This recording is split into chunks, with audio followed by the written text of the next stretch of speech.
En su habitación y en su propia cama, rodeada de sus seres queridos y de cuantos recuerdos conservaba de una larga vida que no eran muchos. Algunas fotografías, la toquilla negra con la que cubría sus hombros las pocas veces que salía a la calle, el escapulario de la Virgen de la Carrasca y unas cuantas chucherías sin valor, compradas por sus padres en las romerías del pueblo.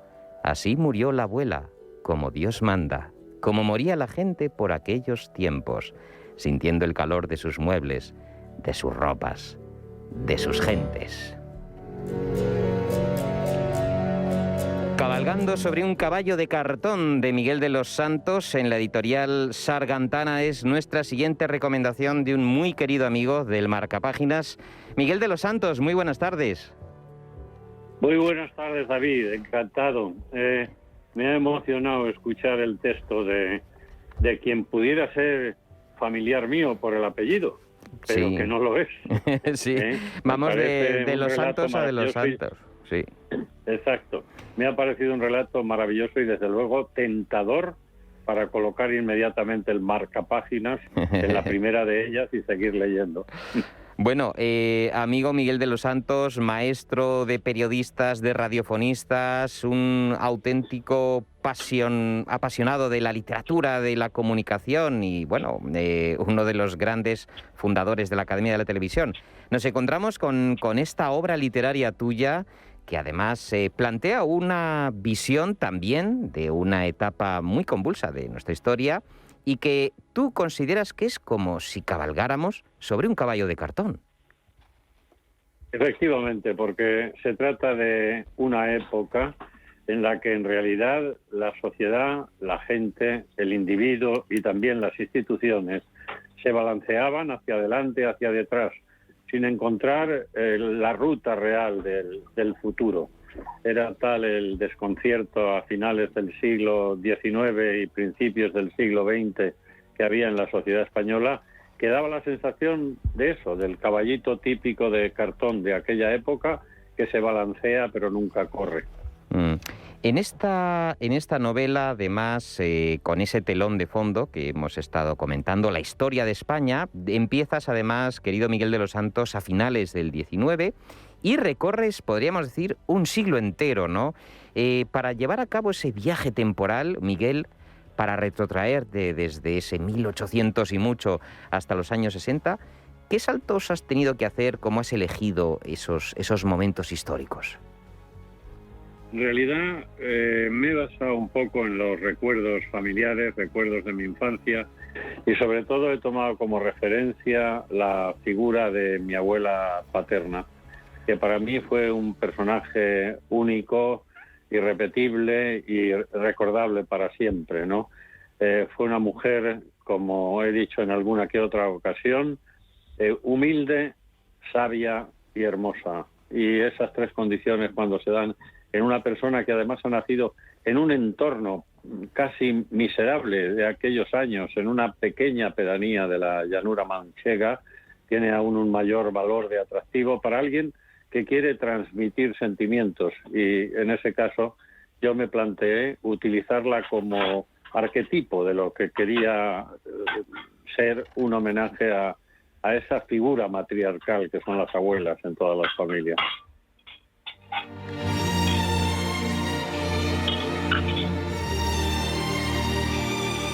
...1888... Un día al año, no me acuerdo, se quedaba vacío, desierto y solo.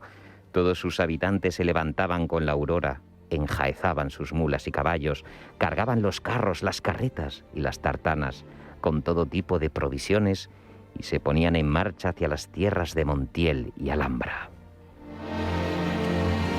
Incluso doña Amanda Hermoso formaba parte de la caravana, acompañada de sus hijos y de las dos personas que tenía a su servicio.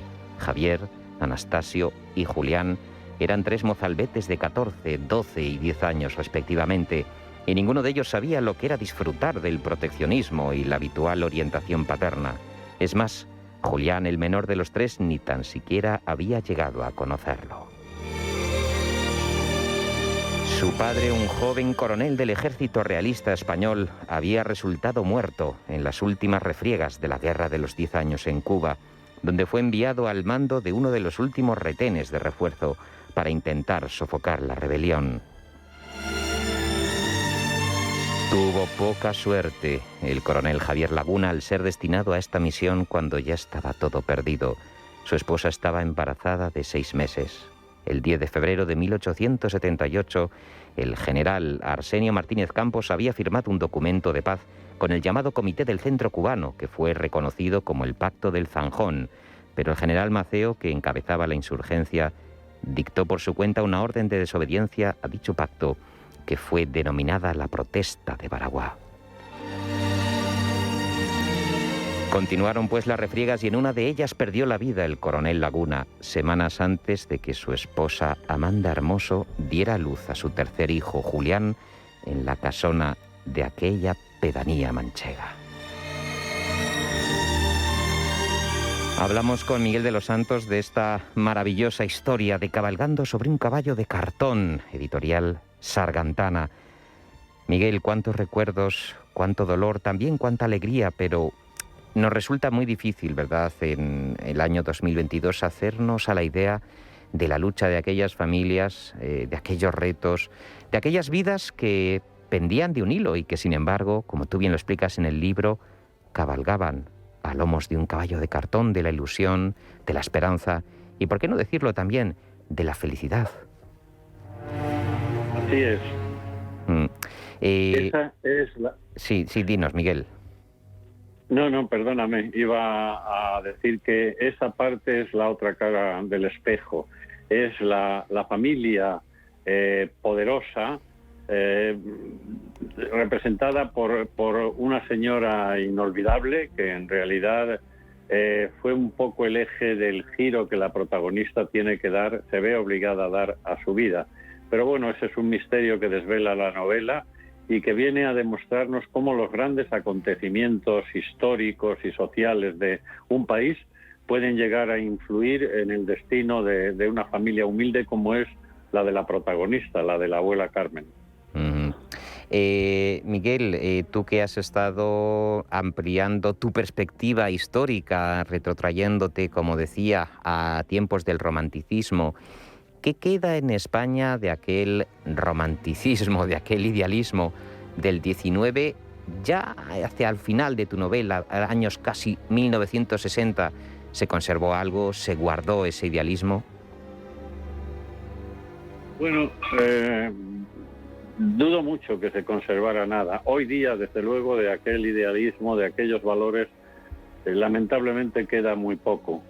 Yo tengo para mí que aquellos fueron años muy duros y sin embargo fueron unos años donde el idealismo prevaleció sobre el materialismo sustancialmente.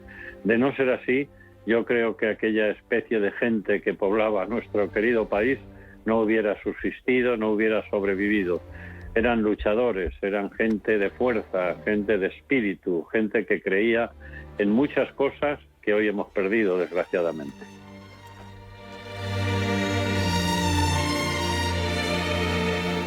Álvaro no paraba de reír ante la ocurrencia de las coplillas. Se limitaba a seguir el ritmo dando palmas, con una mano sobre el brillante pelaje del Purasangre, pero sus ojos no se apartaban ni por un momento de aquella mujercita que manejaba el carretón del tío Justo. No era consciente de ello, pero una misteriosa razón para él inidentificable le impedía dejar de mirarla. Tan solo se preguntaba en su fuero interno cómo es posible que semejante pareja haya traído a este mundo una criatura tan hermosa. Miguel de los Santos, ¿seguimos en España cabalgando sobre caballos de cartón? Pues sí, seguimos. En realidad es algo sustancial a la propia vida y sobre todo en un país como el nuestro, que ha sufrido tantos vaivenes, tantos avatares y también lo peor que le puede suceder a una nación, y es la confrontación entre hermanos, la guerra civil, ¿no? Pero en esos tiempos todavía no habíamos llegado a ese extremo, bien es verdad que se estaba cociendo. Y en este fragmento que tú acabas de leer, empieza también a cocerse, a cocinarse el futuro de Carmen, de esa niña hermosa, sabia, bella, que en realidad iba a marcar la pauta de 3 generaciones de toda una familia, por las circunstancias y el caballero que golpea la crin del caballo sobre el que va cabalgando no le quita ojo. Y realmente esa mirada es la que va a marcar el principio de un destino incierto que le esperaba a Carmen. Pues para averiguarlo, nuestros amigos del Marcapáginas que acudan ya a su librería más próxima y adquieran su ejemplar de Cabalgando sobre un caballo de cartón del maestro y amigo Miguel de los Santos en la editorial Sargantana. Miguel, ha sido un placer tenerte en el Marcapáginas por primera vez y esperemos que te podamos ver más cerquita más adelante, Miguel. Sería un placer, David, y va a sonar a compensación, ¿no?, a intercambio de piropos, pero en realidad me ha encantado escuchar en tu voz esos fragmentos de la novela. Creo que cobra un misterio, una magia y una sensación, una ilusión muy superior a la que yo mismo desarrollé en el relato de la novela, ¿no?